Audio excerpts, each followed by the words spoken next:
Good afternoon, I hope everyone's well today. Thank you for watching, it is appreciated.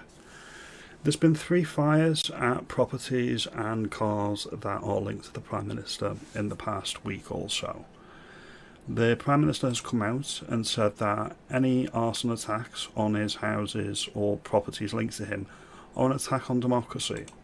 Now I do agree with this. You should not be attacking politicians through violent means.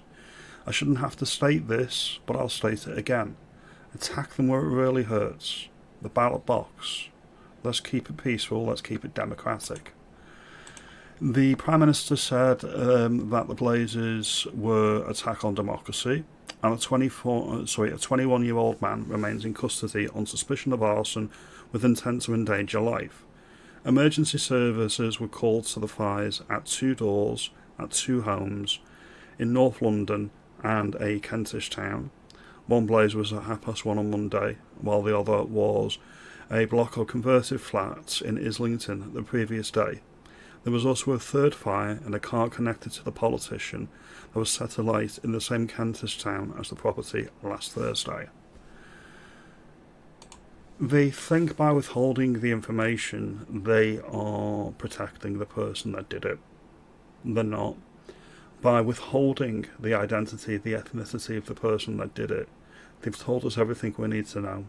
They are non-white, they're probably non-British.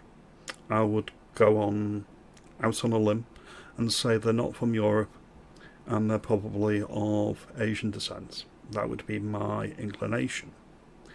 Alternatively, it could be a blue-haired lefty, bleeding heart type, a Corbynista, and they're not happy with the way that the government is going with the recent attacks at the centre ground.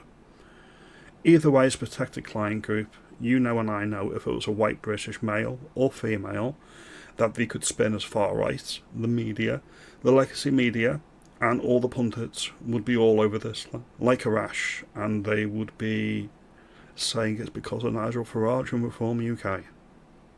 Anyway, something to think about. When they don't release the information, they've told us everything we need to know. I appreciate your time, consider liking and subscribing, and I'll see you in the next video. Have a good day.